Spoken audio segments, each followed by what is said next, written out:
Millionaire finds a child stealing from his refrigerator, but upon recognizing his birthmark, Richard Parker, the textile industry magnate, crossed the threshold of his mansion with weary steps. The echo of his Italian shoes resonated on the marble of the foyer, reminding him once again of the loneliness that had enveloped him for 5 years, since the tragedy that took his wife Emily and his son Tommy in that fateful accident. "Good evening, Mr. Parker," greeted Roger, the head of security, with a discreet bow. Richard barely responded with an absent gesture. His thoughts wandered between the figures from the last board meeting and the emptiness he felt in his chest every time he returned home. He loosened his tie as he headed to the kitchen, looking for something that could appease the hunger he hadn't noticed during the day. That's when he saw him, a skinny boy about 10 years old with messy hair and worn clothes rummaging through his refrigerator. For an instant, time seemed to stand still. The child's eyes, large and frightened, locked onto Richard's. "Hey, you!" exclaimed Richard, more out of surprise than anger. The boy, like a cornered animal, slammed the refrigerator door shut and ran towards the service exit, taking with him a piece of cheese and an apple. Richard, still stunned, took a few seconds to react. "Roger, there's an intruder in the kitchen," he shouted as he ran after the little thief. The security guard appeared as if by magic, intercepting the boy just as he was about to jump the garden fence. He held him firmly, but without hurting him. "Let me go. I haven't done anything wrong," the boy shouted, kicking in the air. Richard approached, panting from the unexpected run. As he saw the boy up close, something in his gaze shook him. It wasn't fear he saw in those dark eyes, it was desperation. "Wait, Roger," said Richard, raising a hand. "Don't call the police yet." He crouched down to be at eye level with the boy, who was now trembling slightly. "What's your name?" he asked, his voice softer than he had expected. The boy hesitated for a moment, looking alternately at Richard and Roger. "Matt," he finally responded, his voice barely a whisper. "All right, Matt," Richard continued. "Why were you stealing food from my house?" Matt lowered his gaze, ashamed. "I was hungry," he mumbled. "I haven't eaten anything in 3 days." Richard felt as if he had been punched in the stomach. The idea of a child going hungry on the streets, while he lived surrounded by luxury, suddenly seemed obscene to him. "Roger, let him go," he ordered. The guard obeyed, though with evident reluctance. "But sir, this child has entered your property illegally," Roger protested. "I know," Richard responded without taking his eyes off Matt. "But I think we can make an exception this time." He turned to the boy, who was now looking at him with a mixture of confusion and hope. "Matt, do you have somewhere to spend the night?" The boy shook his head. Richard made a decision in that instant, a decision that would change the course of his life forever. "Then you'll stay here tonight," he said, surprising himself. "Tomorrow we'll see what we can do to help you." Matt's eyes widened, unable to believe what he was hearing. Are you serious?" he asked with a trembling voice. Richard nodded, flashing the first genuine smile in a long time. "Come on. You must be starving. Let's prepare something for dinner." As they walked back to the house, Richard couldn't stop thinking about how strange the situation was. For the first time in years, he felt that something had changed in his routine, in his life. He couldn't explain it, but somehow the presence of this unknown child had awakened something in him that he thought was lost forever. That night, as Matt slept in one of the guest rooms, Richard stayed awake, contemplating an old photograph of his family. For a moment, he thought he saw a glimmer of hope in the eyes of his own reflection. The next morning, Richard woke up with a strange sensation, as if he had had a vivid dream but couldn't remember it. It took him a few seconds to recall the events of the previous night. Had he really taken in a street child into his home? The idea now seemed as absurd as it was reckless. He dressed quickly and went downstairs, almost expecting to find the house empty, convinced that it had all been a product of his imagination. However, as he entered the kitchen, he was confronted with a scene that left him paralyzed.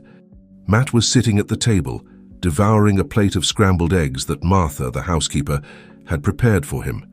The woman was watching him with a mixture of tenderness and concern, as if she wasn't quite sure what to do with this unexpected guest. "Good morning, Mr. Parker," Martha greeted, visibly nervous. "I hope you don't mind that I gave the boy some breakfast." Richard shook his head, still processing the scene. No, you did well, Martha. Thank you." He approached the table and sat across from Matt, who looked at him with a mixture of gratitude and wariness. "Good morning, Matt. Did you sleep well?" The boy nodded, quickly swallowing the mouthful he had in his mouth. "Yes, sir. Thank you for letting me stay." Richard noticed that the boy seemed more relaxed than the night before, although he still maintained a certain tension in his shoulders, as if he were ready to run at any moment. "Matt," Richard began, carefully choosing his words, "I need you to tell me a bit more about yourself. Where do you come from? Where is your family?" The boy's expression immediately darkened. He put down his fork on the plate and lowered his gaze. "I don't have a family," he mumbled. "Well, I had a grandmother, but she died a few months ago. Since then, I've been on the streets." Richard felt a pang of pain in his chest. Matt's story reminded him too much of his own loss. "And your parents?" he insisted, although he feared the answer. Matt shrugged. "I never knew them. My grandmother said that my mum was very young when she had me and that my dad left before I was born." The silence that followed was heavy, loaded with unexpressed emotions. Richard found himself fighting against the urge to hug the boy, to promise him that everything would be all right. But how could he make such a promise? "Listen, Matt," he said finally, "I can't let you go back to the streets. It's dangerous and, well, it's not right. But I can't simply adopt you or something like that either. We need to find an adequate solution." Matt's eyes lit up with a mixture of hope and distrust. "You mean I can stay longer?" Richard nodded, surprising himself for the second time in less than 24 hours. "Yes, at least for now. But we'll have to establish some rules and, well, we'll have to see what options there are for your future." At that moment, Roger entered the kitchen, interrupting the conversation. "Mr.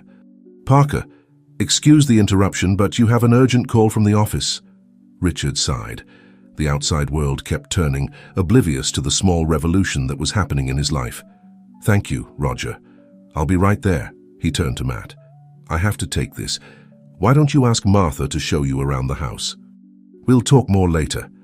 As he headed to his office, Richard couldn't stop thinking about how surreal the situation was. Just a few hours ago, his life was a monotonous routine of work and loneliness. Now, suddenly, he had a street child living under his roof. What was he getting himself into? The call from the office turned out to be about a crisis in one of his factories. As Richard listened to the details, his mind wandered to Matt. What was he going to do with him? He couldn't simply return him to the streets, but he wasn't prepared to be a father figure either. The memory of Tommy, his deceased son, crept into his thoughts, causing a pang of pain. After hanging up, Richard sat in his chair for a moment, contemplating a photograph of Emily and Tommy on his desk. What would they think of this situation? Would they approve of his decision to help Matt? A soft knock on the door pulled him from his thoughts. "Come in," he said, straightening in his seat. To his surprise, it was Matt who timidly entered the office. "Excuse me, Mr. Parker," said the boy, clearly nervous. "Martha told me I could explore the house, but I think I got lost." Richard couldn't help but smile at the boy's confusion. "Don't worry, Matt. This house can be a maze at first. Come, sit down." He indicated an armchair in front of his desk. Matt obeyed, looking in awe at the luxurious furniture and the paintings adorning the walls. "Your house is very beautiful," the boy commented. "I've never seen anything like it." The innocence and admiration in Matt's voice moved Richard. For a moment he saw himself through the boy's eyes, a rich and powerful man, living in a palace of loneliness. "Thank you, Matt. But you know what? Sometimes I think it's too big for just one person." The boy looked at him curiously. "Don't you have a family, Mr. Parker?" The question, so direct and sincere, hit Richard like a hammer. He felt a lump forming in his throat. "I had," he finally responded, his voice breaking. "But I lost them a long time ago." Matt was silent for a moment, as if processing the information. "I'm sorry," he said finally. "I've lost my family too. It's very sad, isn't it?" Richard nodded, unable to speak. For the first time in years, he felt that someone truly understood his pain. "Matt," he said after a long silence, "would you like to stay here for a while? At least until we find a better solution for you." The boy's eyes lit up. "Really? You wouldn't mind?" Richard shook his head, feeling a small spark of life ignite in his heart. "No, I wouldn't mind. In fact, I think I could use some company." Matt smiled. a genuine smile that lit up the entire room. "Thank you, Mr. Parker. I promise I'll behave and won't give you any trouble." Richard stood up and walked around the desk, putting a hand on the boy's shoulder. "I'm sure you will, Matt. And please call me Richard." As they left the office together, Richard felt that something had changed inside him. He didn't know exactly what the future held, but for the first time in a long time, he felt a spark of hope. What neither of them knew at that moment was that this was just the beginning of a journey that would transform them both, challenging their perceptions of the world and themselves, and weaving a bond that not even they could imagine. The following days were a whirlwind of activity in the Parker mansion. Richard, accustomed to his solitary routine, suddenly found himself immersed in a world of decisions and preparations he never imagined he would face again. The first order of business was buying new clothes for Matt. The boy, used to wearing worn and second-hand garments, was awestruck when Richard took him to an exclusive store in the mall. "Is all of this for me?" Matt asked, his eyes shining with excitement as he walked through aisles filled with colorful clothes and gleaming shoes. Richard nodded, feeling a mix of satisfaction and guilt. How long had this child gone without having something new? "Choose whatever you want, Matt. You need a complete wardrobe." As the boy tried on different outfits, Richard couldn't help but think of the times he had done this same thing with Tommy. Nostalgia and pain mixed with a new sense of purpose he hadn't experienced in years. As they left the store laden with bags, Richard noticed Matt was walking strangely, as if his feet hurt. "Are you okay, Matt?" he asked, concerned. The boy nodded, but Richard could see he was lying. "It's the new shoes, isn't it? They're hurting you." Matt lowered his gaze, embarrassed. "A little. It's just that I'm not used to wearing shoes all the time." Richard felt his heart constrict. How long had this child gone without proper footwear? "Don't worry," he said, trying to sound cheerful. "New shoes always bother at first. You'll see how you get used to them." Back at the mansion, Richard found himself facing another challenge: Matt's education. It turned out the boy could barely read and write, and his math skills were practically non-existent. "We need to find you a tutor," Richard decided one afternoon, after spending a frustrating hour trying to explain to Matt how to add fractions. "Someone who can help you catch up with your studies." Matt seemed to shrink in his seat. Is it necessary?" he asked with a trembling voice. I'm not very good at school." Richard knelt beside him, looking him in the eyes. "Matt, you're a smart kid. You just need the opportunity to learn, and I'm going to make sure you have that opportunity." The boy's eyes filled with tears. "Why are you doing all this for me, Richard? Nobody has ever been so kind to me before." Richard felt a lump in his throat. How could he explain to this child that somehow he was giving a new purpose to his life? "Because I believe you deserve a chance, Matt. And because you remind me that there's still kindness in the world." That night, after putting Matt to bed, Richard stayed up late, reviewing old photo albums. He paused on an image of Tommy, smiling and carefree on his 10th birthday, the same age Matt was now. "What am I doing, Emily?" he murmured, caressing the photograph of his wife. "Am I trying to replace our son?" There was no answer, of course, just the silence of the night and the soft ticking of the clock on the wall. Days turned into weeks, and slowly Matt began to flourish under Richard's care. The tutor they hired, a patient and kind woman named Sophie, managed to awaken in the boy an interest in learning that he had never experienced before. "Richard, look!" Matt exclaimed one afternoon, running towards him with a notebook in his hand. "I got an A on my math test." Richard felt a wave of pride that took him by surprise. "That's wonderful, Matt. I'm very proud of you." The words left his mouth before he could think about them, and for a moment they both froze. It was the first time Richard had openly expressed his pride in Matt. The boy, with eyes bright with emotion, threw himself into Richard's arms, hugging him tightly. "Thank you," he whispered. "Thank you for believing in me." Richard returned the hug, feeling something thaw inside him. Maybe, he thought, this is what healing feels like. But not everything was rosy. As Matt adapted to his new life, uncomfortable questions began to arise. One night, while they were having dinner, Matt dropped a bombshell. "Richard, and what's going to happen to me when you don't want me here anymore?" Richard almost choked on his food. "What?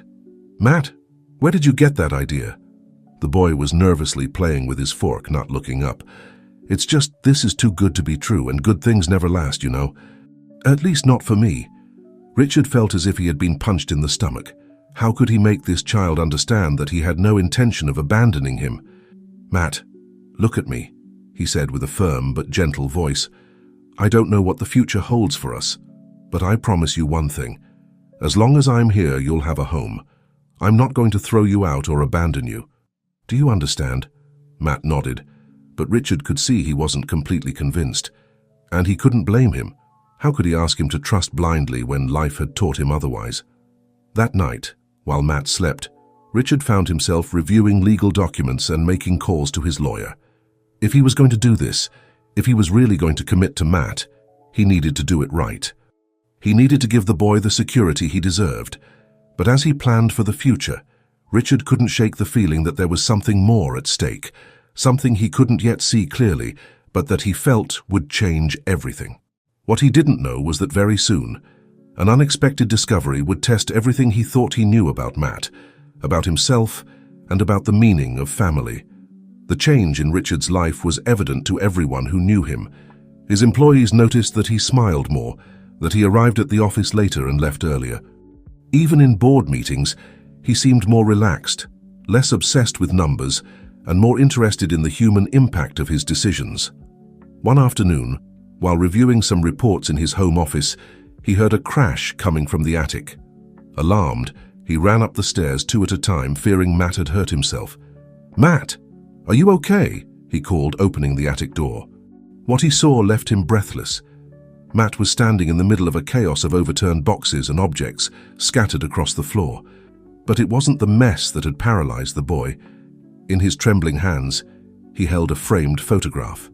I'm sorry," Matt stammered, tears in his eyes. "I didn't mean to. I was just exploring and—" Richard approached slowly, feeling his heart beating hard. He recognized the photograph immediately. It was Tommy, smiling and carefree on his last birthday before the accident. "It's okay, Matt," he said, trying to stay calm. "You haven't done anything wrong." But Matt didn't seem to be listening. His eyes were fixed on the image, an expression of shock and confusion on his face. "Richard, who is this boy? He looks a lot like me." Richard felt the world stop for a moment. It was true. The similarity between Matt and Tommy was striking, something he had vaguely noticed but had never allowed himself to examine closely. That was my son, Tommy," he finally responded, his voice breaking. "He passed away 5 years ago, along with my wife Emily." Matt looked up, his eyes full of a mixture of emotions that Richard couldn't decipher. "Is that why you took me in?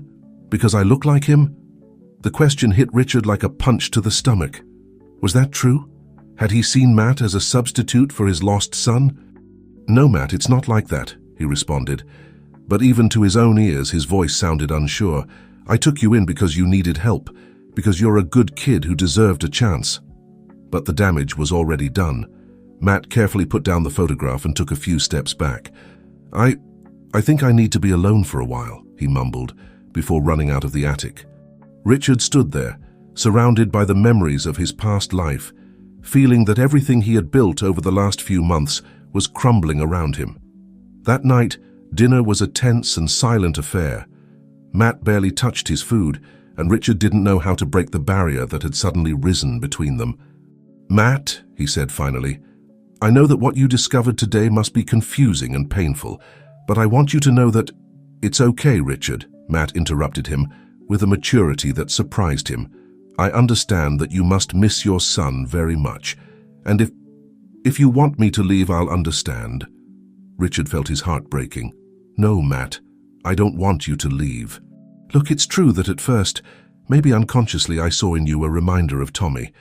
But these months we've spent together, you've shown me that you're your own person, unique and valuable. You're not a replacement for anyone." Matt looked at him with teary eyes. "Do you really mean that?" "Completely," Richard responded, reaching across the table to take Matt's hand. "Oh, you're part of my life now, Matt, and if you want, I'd like it to stay that way." The boy nodded slowly, a small smile forming on his lips. "I want to stay too, Richard." That night, after putting Matt to bed, Richard stayed up late, reflecting on the day's events.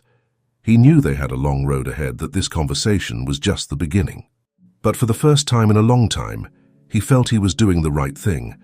What Richard didn't know was that fate had more surprises in store for him and Matt, surprises that would test their nascent bond and reveal secrets that neither of them was prepared to face. Meanwhile, in another part of the city, a woman was looking at an old photograph with tears in her eyes. A photograph of a baby who looked a lot like Matt. The woman sighed, tucking the photo into her purse. Tomorrow, she promised herself, tomorrow she would finally have the courage to seek out Richard Parker and reveal the truth she had kept for so many years. The sun was barely peeking over the horizon when Richard woke up, startled by a troubling dream he couldn't remember. He got up and headed to the kitchen, surprised to find Matt already awake, sitting at the table with a notebook in front of him. "Good morning, Matt," he greeted, trying to sound cheerful. "What are you doing up so early?" The boy looked up, and Richard could see he had dark circles under his eyes as if he hadn't slept well.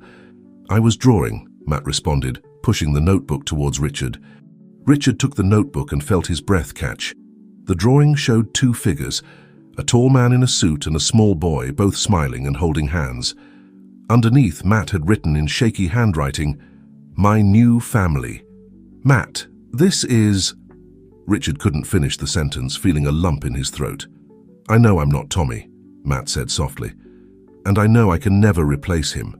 But do you think we could be a kind of family? You and me?" Richard put down the notebook and walked around the table, kneeling next to Matt to hug him tightly. "We already are a family, Matt," he whispered. "Different, but a family nonetheless." The moment was interrupted by the doorbell. Richard frowned, wondering who it could be at this early hour. "Stay here," he told Matt. "I'll go see who it is." Richard opened the door and found himself face to face with a middle-aged woman with graying hair and tired but determined eyes. "Mr. Parker," the woman asked, "my name is Ellen Green. I need to talk to you about Matt." Richard felt the blood freeze in his veins. "What do you know about Matt?" he asked, tensing instinctively. Helen took a deep breath as if gathering courage. I'm his grandmother." The words fell like a bomb in the silent foyer. Richard stood frozen, unable to process what he had just heard. "But Matt said his grandmother had passed away," he finally managed to say. Ellen nodded, tears in her eyes. "I know, it's a long story, Mr. Parker. A story that involves your wife, Emily." Richard felt the air leave his lungs. What did Emily have to do with all this? "You'd better come in," Richard said, gesturing for Ellen to enter. He led Ellen to his office, closing the door behind them. He didn't want Matt to hear this conversation, at least not until he understood what it was all about. "Please sit down," Richard indicated, trying to maintain his composure. "And now explain to me what's going on." Ellen sat down, nervously twisting a handkerchief between her hands. "Mr. Parker, what I'm about to tell you will change many things. But first, I want you to know that my daughter Laura never intended to hurt anyone." Richard frowned, confused. "Your daughter? What does your daughter have to do with all this?" Ellen took a deep breath before continuing. "Laura was a nurse at the hospital where your wife, Emily, gave birth to your son, Tommy." Richard felt his heart skip a beat. What did Tommy's birth have to do with Matt? "The day Emily gave birth," Ellen continued, her voice trembling, "there was a mix-up in the newborn nursery. Laura was on duty that night." Richard stood up abruptly, feeling short of breath. "What are you implying?" he asked, with a mixture of disbelief and fear. Ellen looked him directly in the eyes, tears running down her cheeks. "There was an accidental baby switch, Mr. Parker. The child you and Emily raised as Tommy wasn't your biological son." The world seemed to stop around Richard. Ellen's words echoed in his head, but he couldn't make sense of them. It was impossible. It had to be a mistake. "No," he said, shaking his head. "No, that can't be true. Tommy was my son. He looked like me, like Emily." "Babies can look like many people, Mr. Parker," Ellen said softly. "But DNA tests don't lie." Richard collapsed heavily into his chair. "DNA tests? What tests?" Ellen pulled an envelope from her purse and placed it on the desk. "Laura discovered the error years later. She secretly ran tests, tormented by guilt. But by then, the boys were already several years old. She didn't know what to do." Richard took the envelope with trembling hands but didn't open it. He wasn't sure he wanted to see its contents. "Are you saying that Matt—" He couldn't finish the sentence. Ellen nodded slowly. "Matt is your biological son, Mr. Parker, the son you and Emily had 12 years ago." The silence that followed was deafening. Richard felt the world spinning around him, that nothing made sense. All these months he had been caring for his own son without knowing it. The child he had lost in the accident, the child he had mourned for years, wasn't really his. And now? Why now? He finally managed to ask. "Why are you telling me this now?" Ellen lowered her gaze, ashamed. "Laura passed away a few months ago. Cancer. On her deathbed, she confessed everything to me and asked me to do the right thing. It took me time to gather the courage to come here." Richard got up and walked to the window, trying to process all this information. His mind was a whirlwind of emotions. Confusion, pain, anger, but also, surprisingly, a spark of joy. Matt, the boy who had come into his life so unexpectedly, was actually his son. "Matt doesn't know anything about this, does he?" he asked, turning to Ellen. She shook her head. "No, we never told him. We thought it was better that way." Richard nodded slowly. Now he understood the resemblance, the instant connection he had felt with Matt from the beginning. It wasn't just compassion or the memory of Tommy. It was the bond between a father and his son. "What are we going to do now?" he asked, more to himself than to Ellen. "That depends on you, Mr. Parker," she responded softly. "I know I have no right to ask you for anything, but Matt is a good boy. He's suffered a lot. I just want what's best for him." Richard ran a hand over his face, feeling the weight of responsibility on his shoulders. "I need time," he said finally. "I need to think about how to handle this, how to tell Matt." Ellen stood up, nodding understandingly. "I understand. Here's my phone number," she said, leaving a card on the desk. "Please call me when you've made a decision, and I'm so sorry, Mr. Parker, for everything." When Ellen left, Richard remained alone in his office, staring at the closed envelope on his desk. Inside were the proofs confirming that Matt was his biological son, that the boy he had been caring for these months, whom he had come to love as his own, really was his. With trembling hands, he opened the envelope and began to read the results. Each word confirmed what Ellen had said, and with each line, Richard felt his world transforming. Outside in the kitchen, Matt waited patiently, unaware of the storm that was brewing, of the truth that would change his life forever. Richard knew he had to make a decision. How would he tell Matt the truth? How would he handle this situation without hurting the boy who had already suffered so much? And more importantly, how would he deal with his own conflicting feelings, with the pain of having lost the child he thought was his son, and the joy of having found the one who really was? As the sun rose in the sky, bathing the mansion in its golden light, Richard prepared to face the greatest challenge of his life. A challenge that would test his love, his strength, and his ability to forgive and move forward. Richard remained in his office for hours, lost in thought, trying to process the avalanche of emotions that overwhelmed him. The envelope with the DNA test results lay open on his desk, irrefutable proof of the truth he had just discovered. Outside, he could hear the muffled sounds of Matt moving around the house, oblivious to the whirlwind that was unfolding around him. How was he going to explain all this to a child who had already suffered so much? How could he change his world once again? A soft knock on the door pulled him from his thoughts. "Richard?" Matt's voice sounded worried. "Are you okay? You've been in there all day." Richard took a deep breath, trying to compose himself. "I'm fine, Matt," he replied, surprised at how steady his voice sounded. "Come in, please. We need to talk." The door opened slowly, and Matt entered, looking at Richard with a mixture of curiosity and concern. "Is something wrong?" the boy asked, sitting in front of the desk. Richard looked at Matt, really looked at him, as if for the first time. Now he could see Emily's features in his face, the shape of his eyes, the curve of his smile. How had he not noticed before? "Matt," he began, carefully choosing his words, "do you remember when you told me you didn't know your parents?" The boy nodded slowly, frowning. "Yes, my grandmother told me that my mom was very young when she had me, and that my dad left before I was born." Richard felt a lump forming in his throat. "What if I told you that's not completely true?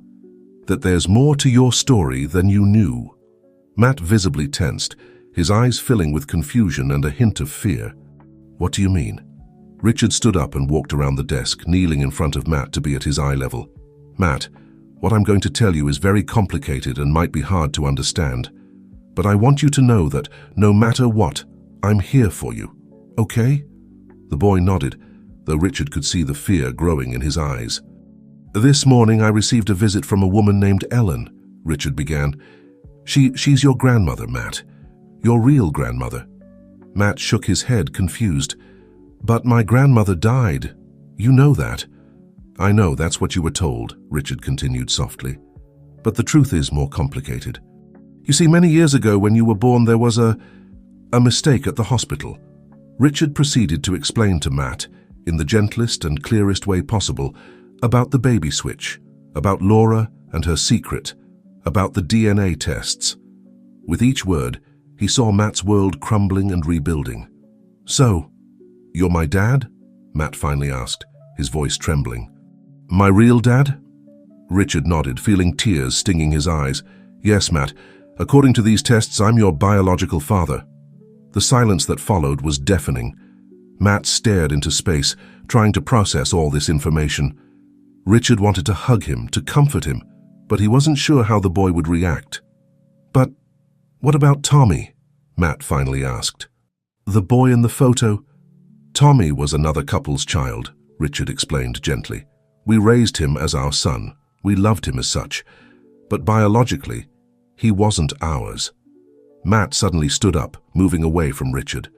"Why are you telling me this now?" he asked, with a mixture of confusion and anger in his voice. "Why are you changing everything again?" Richard felt his heart breaking at seeing the pain in Matt's eyes. "Because you deserve to know the truth, Matt. Because you're my son, and I want you to know that. Because I want to give you the place you should have always had in this family." Matt shook his head, tears running down his cheeks. "I don't understand. I need to think." Before Richard could stop him, Matt ran out of the office. Richard stood up to follow him, but stopped at the door. Maybe the boy needed a moment alone to process all of this. Richard returned to his desk and collapsed into his chair, feeling exhausted and emotionally drained. He knew this was just the beginning. They would have to deal with the legal implications with Ellen, with the past and the future. But for now, all that mattered was Matt, his son. The boy who had come into his life in the most unexpected way and who now turned out to be the deepest connection to Emily he could have imagined. Richard looked at the photograph of Emily he had on his desk. "What should I do now, my love?" he whispered. "How can I help our son get through this?" There was no answer, of course. But as he looked at Emily's smile in the photo, Richard felt a renewed determination. No matter how difficult it was, he would do everything possible to make Matt feel loved, safe, and part of this family. Because that's what they were now. A family.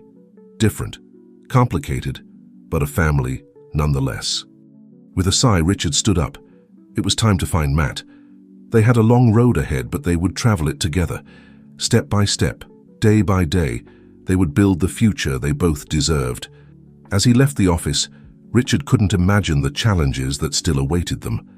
Challenges that would test their love, patience, and determination in ways he never would have expected. The days following the revelation were tense and filled with emotions. Matt had become distant, spending most of his time locked in his room. Richard respected his need for space, but he couldn't help feeling helpless in the face of his newly discovered son's pain. One afternoon, as Richard was working in his office, he heard a soft knock on the door. "Come in," he said, expecting to see Martha or Roger. To his surprise, it was Matt who entered, with red-rimmed eyes and a determined expression on his face. "I want to meet her," he said without preamble. Richard blinked, confused for a moment. "Who, Matt?" "Ellen, my grandmother," the boy replied, the word sounding strange on his lips. "I want to know more about my mum, about my family." Richard felt an irrational pang of jealousy which he immediately suppressed. Of course, Matt would want to know more about his origins. "All right," Richard said, trying to maintain a neutral tone.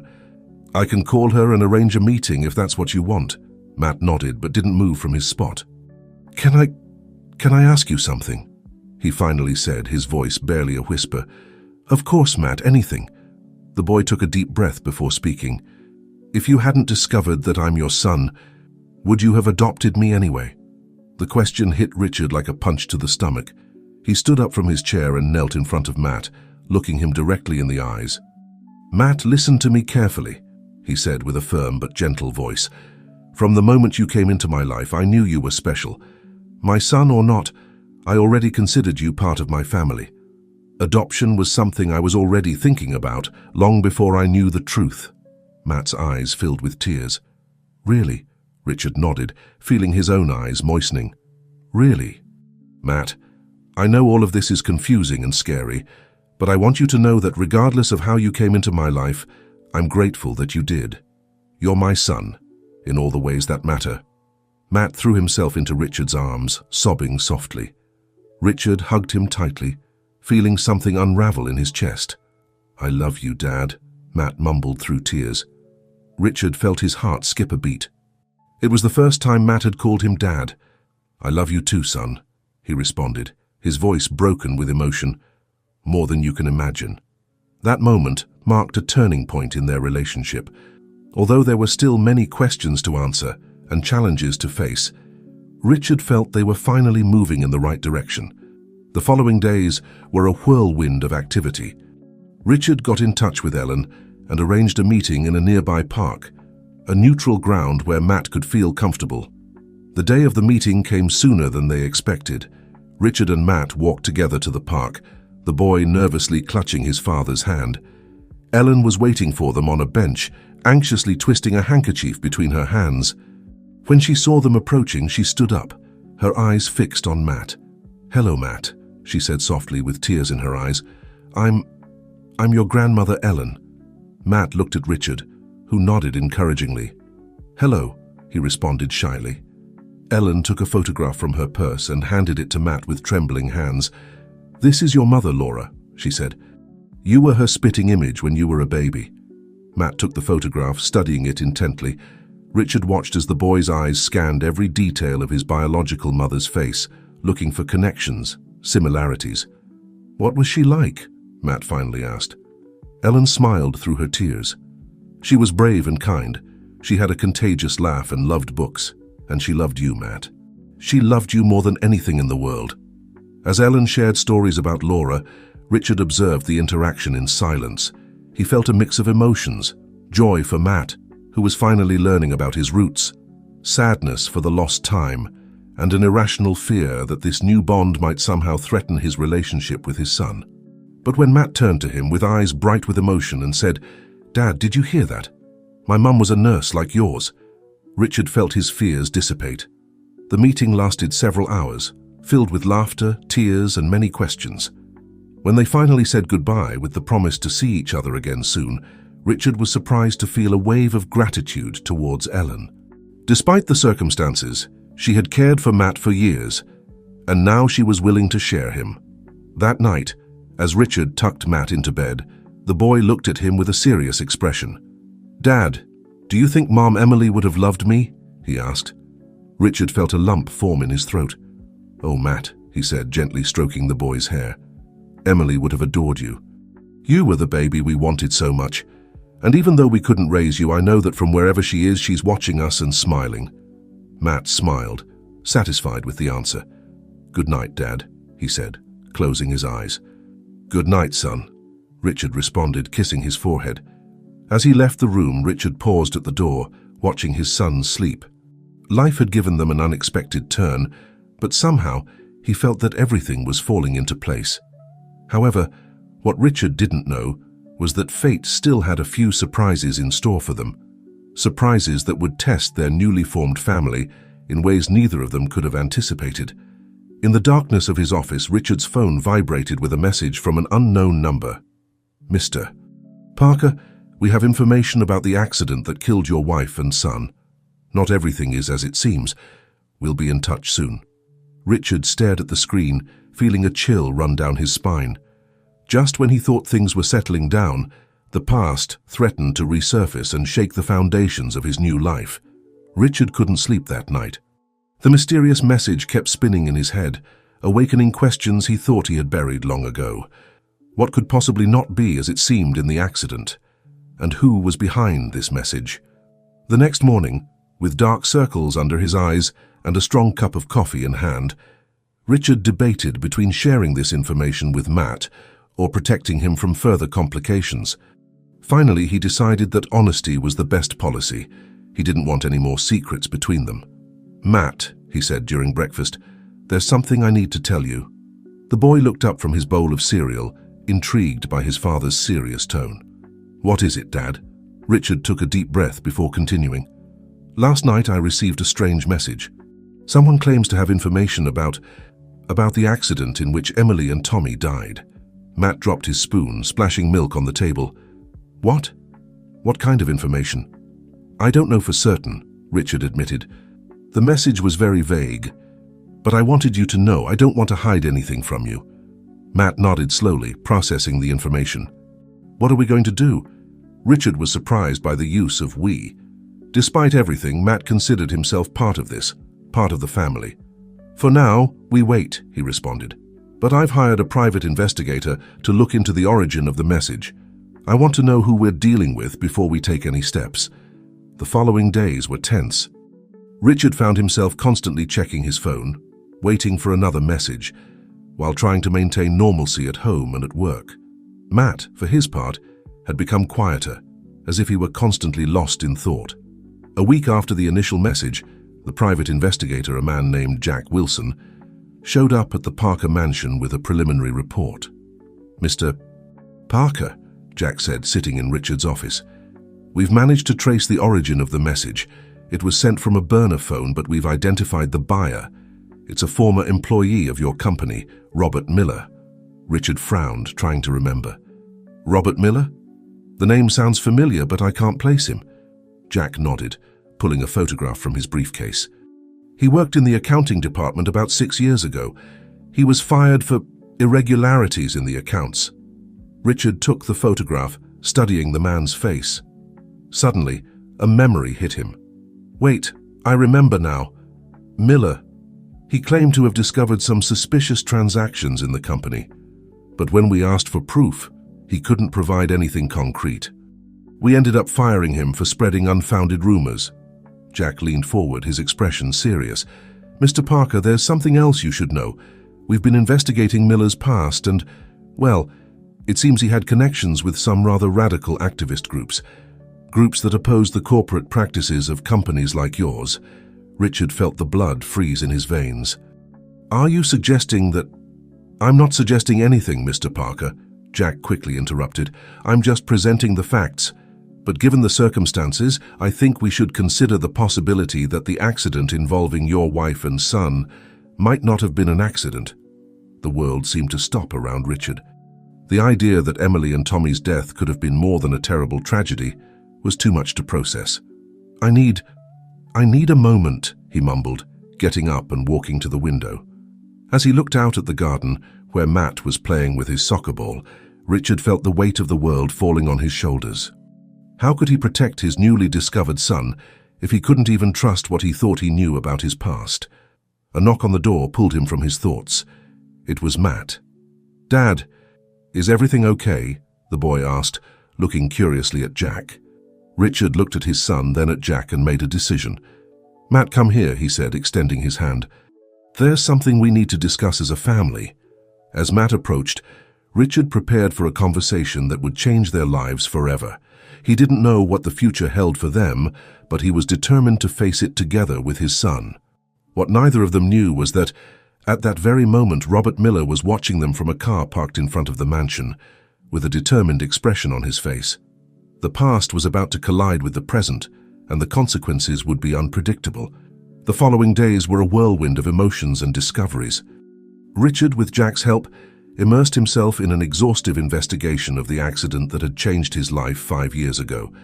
Each new piece of information seemed to open more questions than answers. Matt, for his part, oscillated between curiosity and fear. The idea that the tragedy that had marked his biological father's life might have been more than an accident filled him with a mix of emotions he could barely comprehend. One afternoon, while Richard was reviewing some documents in his office, Matt timidly entered. "Dad, can I ask you something?" Richard looked up, noticing the seriousness on his son's face. Of course, Matt. What is it? The boy hesitated for a moment before speaking. If you discover that what happened to Mom, Emily, and Tommy wasn't an accident, what are you going to do? The question hit Richard hard. It was something he had been thinking about, but hearing it from his son's lips made it even more real. I don't know for sure, Matt, he answered honestly. But I promise you one thing. Any decision I make, I'll make thinking of us, of our family.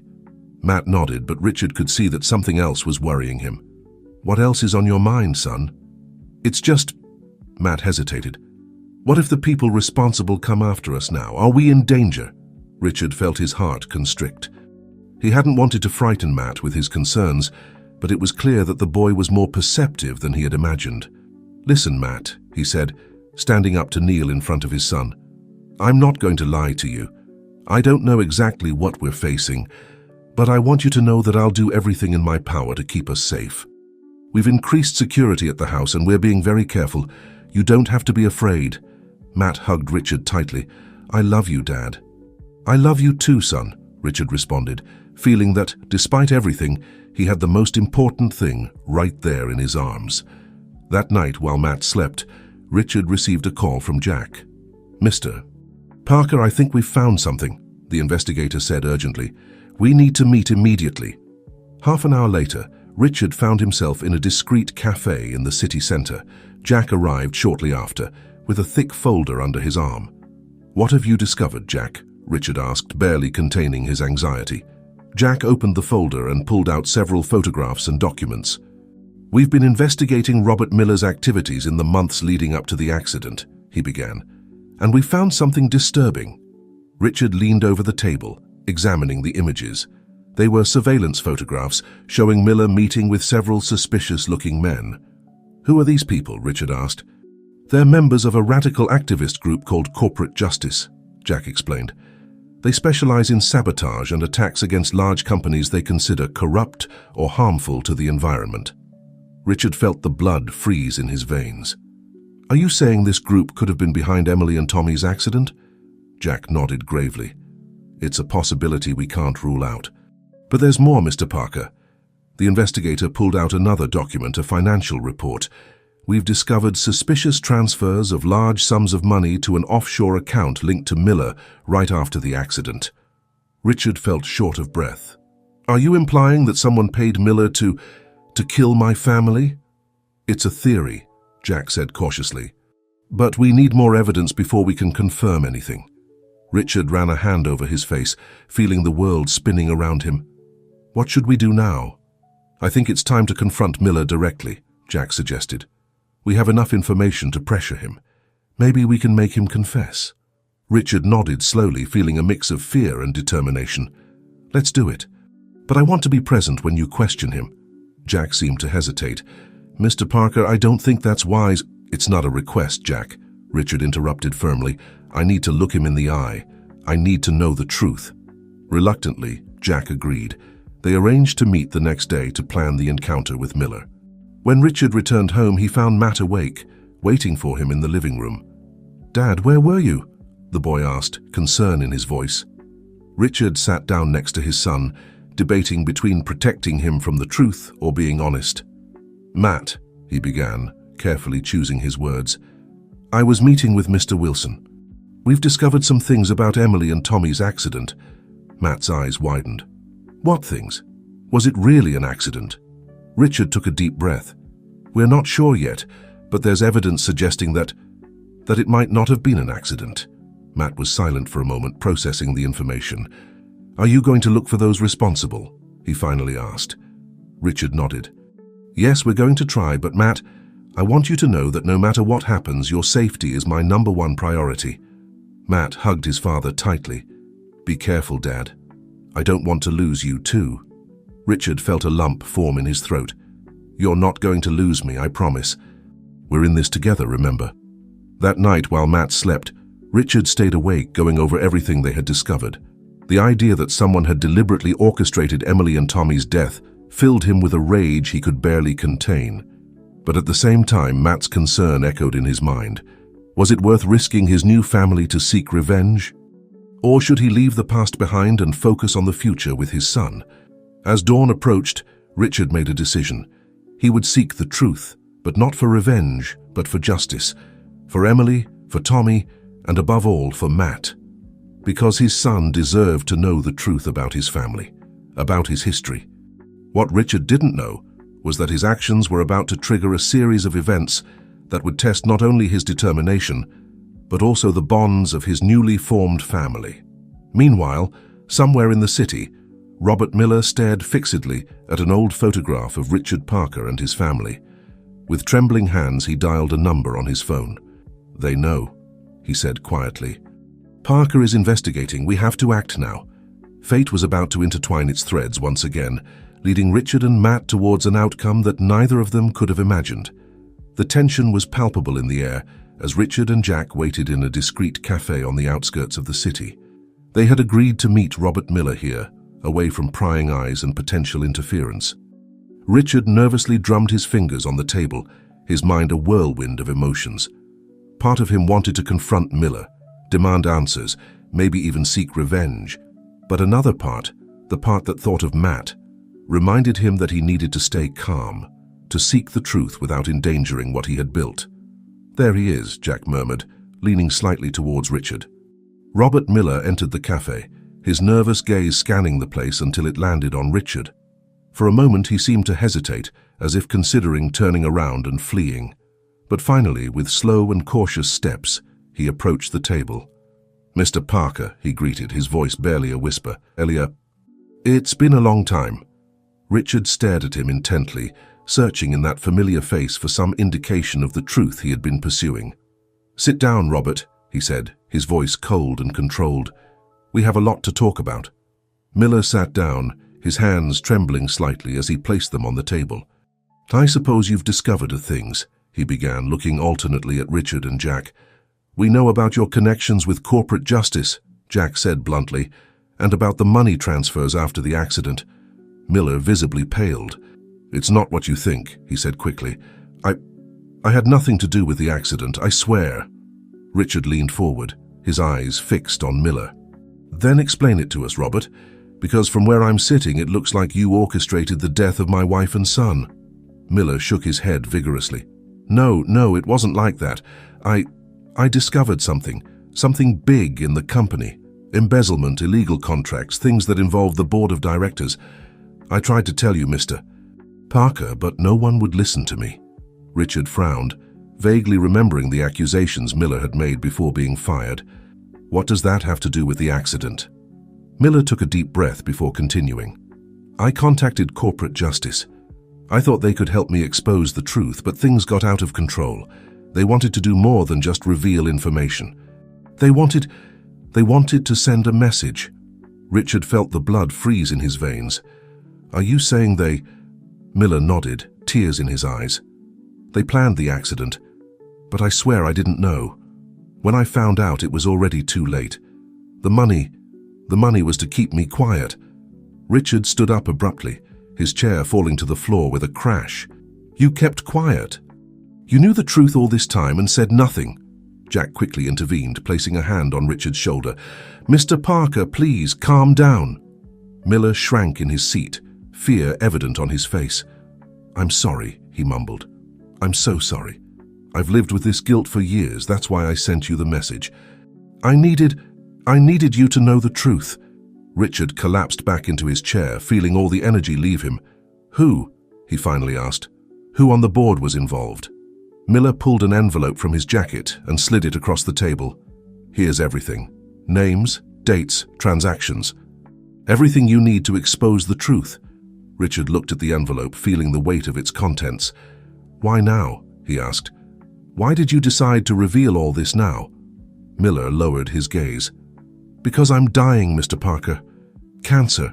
I don't have much time left and I needed to do the right thing at least once in my life." The silence that followed was deafening. Richard stared at the envelope, feeling that he had in his hands not only the truth about Emily and Tommy's death, but also the power to dismantle the company he had built over years. "What are you going to do now, Mr. Parker?" Jack asked softly. Richard thought of Matt, of the new life they were building together. He thought of Emily and Tommy, of the justice they deserved. And he thought of all the employees of his company, innocent people who could be affected if everything came to light. With trembling hands, he took the envelope. "I'm going to do the right thing," he said finally. "For my family, for Emily and Tommy's memory, and for all the people who trust me." As they left the cafe, Richard stopped and looked at Miller one last time. "Thank you for the truth, Robert. I hope you find peace." Miller nodded, tears running down his cheeks. "I'm sorry, Mr. Parker, for everything." That night back home, Richard hugged Matt tightly. "Is everything okay, Dad?" the boy asked, feeling the emotion in his father's embrace. Richard smiled, feeling a mixture of sadness and hope. "It will be, Matt. I promise you." While Matt slept, Richard sat in his office, Miller's envelope open in front of him. He made a decision. He would expose the truth, clean up his company, honor Emily and Tommy's memory, but he would do it in a way that wouldn't destroy innocent lives.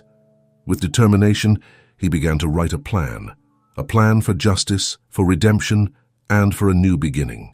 What Richard didn't know was that this was just the beginning of a new chapter in his life, a chapter full of challenges, but also of hope and new opportunities. The following months were a whirlwind of activity for Richard and Matt. With the information provided by Miller, Richard initiated a silent but thorough cleanup of his company. Working closely with a team of trusted lawyers and auditors, he began to unravel the web of corruption that had been woven at the highest levels of the company. The process was painful and exhausting. Richard had to confront old friends and colleagues, some of whom turned out to be deeply involved in illegal activities. Each new discovery was like a blow, reminding him how blind he had been to what was happening under his own nose. But in the midst of all the chaos and uncertainty, Richard found an anchor in Matt. The boy, with his innate curiosity and compassionate heart, became a constant source of support and motivation. One night, as they were having dinner together, Matt asked a question that took Richard by surprise. "Dad, do you think Mom Emily would be proud of what you're doing?" Richard was silent for a moment, feeling a lump in his throat. "I hope so, Matt," he finally responded. "Emily always valued honesty and integrity above all else. I think she would want us to do the right thing, no matter how difficult it might be." Matt nodded, thoughtful. "I think she would be proud," he said with conviction. "And Tommy too." Richard felt his eyes fill with tears. He reached out and gently squeezed Matt's hand. "Thank you, son. You don't know how much that means to me." As the investigation progressed, Richard made a crucial decision.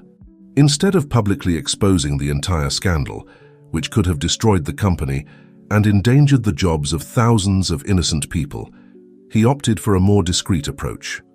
Working quietly with the authorities, Richard systematically eliminated the corrupt elements from the company. Those directly implicated in illegal activities were turned over to justice, while others were simply removed from their positions. At the same time, Richard implemented a series of internal reforms designed to prevent future abuses. He established an independent ethics committee, strengthened internal audit processes, and created secure channels for employees to report irregularities without fear of retaliation. The process was long and exhausting, but gradually Richard began to see results. The company started to regain its reputation, and employees, realizing the positive changes, renewed their commitment and loyalty. Meanwhile, the relationship between Richard and Matt continued to strengthen. The boy, impressed by his father's determination, began to show an increasing interest in the workings of the company and in concepts of business ethics. One afternoon, while Richard was reviewing some documents in his home office, Matt entered timidly. "Dad, can I ask you something?" Richard looked up, smiling at his son. "Of course, Matt, what is it?" "I was thinking," the boy began, hesitating a bit. "Do you think someday I could work with you in the company? Help you keep it good?" Richard felt a wave of emotion. The idea that Matt wanted to follow in his footsteps, not for money or power, but out of a desire to do good, filled him with indescribable pride. "Matt," he said, standing up to hug his son, "nothing would make me happier. But remember, you have your whole life ahead of you. You can be whatever you want to be." Matt nodded, but there was determination in his eyes. "I know, Dad, but I want to do something that matters, something that helps people, like you're doing now." That night, as Matt slept, Richard found himself reflecting on how much his life had changed in such a short time. From being a lonely man tormented by loss, he had become a dedicated father and a business leader committed to ethics. But there was still one pending matter, one that Richard had been postponing for months. With a sigh, he picked up his phone and dialed a number he had memorized long ago. "Ellen? This is Richard Parker. I think it's time we talk about Matt's future, about his legal adoption." The conversation with Ellen was long and emotional. Although the woman had come to accept that Matt was better off with Richard, the idea of legally giving up her rights as a grandmother was painful. "I understand it's difficult, Ellen," Richard said softly, "but I want Matt to have the security of a permanent home, and I want you to continue being part of his life. I'm not trying to replace you. I just want to give Matt the stability he deserves." Finally, after many tears and promises, Ellen agreed. They agreed to start the adoption process, with the condition that she would maintain regular visitation rights. When Richard gave Matt the news the next day, the boy's reaction took him by surprise. "But Dad," Matt said, frowning, "aren't I already your son? Why do we need a judge to say it?" Richard knelt in front of Matt, taking his hands in his own. "You are my son in all the ways that matter, Matt. This is just to ensure that legally, no one can ever separate us. Do you understand?" Matt nodded slowly, a small smile forming on his lips. "So I'll officially be Matt Parker?" Richard smiled, feeling his heart swell with love. "Yes, son. You'll officially be Matt Parker." The adoption process moved quickly, thanks in part to Richard's contacts and Ellen's cooperation. And so, on a sunny spring morning, Richard and Matt stood before a judge to make official what their hearts already knew. They were father and son. As the judge pronounced the words that legally united them as a family, Richard couldn't help but think of Emily and Tommy. How, in some mysterious way, fate had intertwined their lives with Matt's, bringing light and hope where once there was only darkness. "Congratulations, Matt Parker," the judge said with a smile. "And congratulations to you too, Mr. Parker. You are officially father and son." Matt threw himself into Richard's arms, both with tears of joy in their eyes. "I love you, Dad," Matt whispered. "And I love you, my son," Richard responded, hugging tightly the boy who had changed his life in ways he could never have imagined. As they left the courthouse, Richard holding Matt's hand, they realized that this was not an ending but a new beginning. A beginning full of promises, challenges, and above all, love. What they didn't know was that fate still had one last surprise in store for them. A surprise that would test their newly formed family in a way neither of them could have anticipated. The sun rose over the city, bathing the streets in a golden light that seemed to promise a new beginning. In the Parker mansion, Richard woke up early, as had become his habit in recent months. He quietly made his way to Matt's room, smiling as he saw his son sleeping deeply, hugging the teddy bear he had given him on the day of the official adoption. As he prepared breakfast, Richard reflected on the incredible journey the past year had been. The transformation of his company, Matt's adoption, the process of healing and forgiveness he had experienced. It all seemed almost too good to be true. The sound of sleepy footsteps pulled him from his thoughts. Matt entered the kitchen, rubbing his eyes and yawning. "Good morning, Dad," he mumbled, sitting at the table. "Good morning, champ," Richard replied, placing a plate of pancakes in front of his son. "Ready for the big day?" Matt nodded, his face lighting up with a smile. Today was the day Richard would officially present the Emily and Tommy Parker Foundation, a non-profit organization dedicated to helping children in street situations and promoting business ethics. "Do you think Mom, Emily and Tommy would have liked the idea?" Matt asked, his mouth full of pancakes. Richard felt a pang of emotion in his chest. "I'm sure they would have loved it, Matt. Especially the part where you helped plan it." And it was true. Matt had actively participated in creating the foundation, contributing ideas and perspectives that only a child who had experienced life on the streets could offer. As they were getting ready to leave, Richard's phone rang. It was Ellen. "Good morning, Richard," the woman said, her voice charged with emotion. "I just wanted to wish you good luck today. I'll be watching the presentation on television." "Thank you, Ellen," Richard responded sincerely. "It means a lot to us." The relationship between Richard and Ellen had improved significantly in recent months. Although it had initially been difficult for her to accept the adoption, she had gradually come to see Richard not as a rival, but as an ally in caring for and loving Matt. The foundation's presentation was a resounding success. Richard, with Matt by his side, spoke passionately about the importance of corporate social responsibility and commitment to the community. "This foundation," Richard said, his voice resonating in the packed auditorium, "is born not only from the pain of a loss, but from the hope of a new beginning. It is born from the belief that every child deserves a chance, and that companies have the power and responsibility to make a positive difference in the world." When Richard finished his speech, the ovation was deafening. But for him, the most significant moment was when Matt approached the microphone. "My dad taught me that we can turn pain into something good," the boy said, his voice trembling slightly from nerves, but firm in his conviction. "I hope this foundation helps many children find a home and a family like I did." There wasn't a dry eye in the room after Matt's words. That night, back at home, Richard and Matt sat in the backyard looking at the stars. "I'm proud of you, Dad," Matt said suddenly, "for everything you've done." Richard felt a lump form in his throat. "And I'm proud of you, Matt, more than you can imagine." As the night sky shone above them, Richard reflected on the incredible journey his life had been.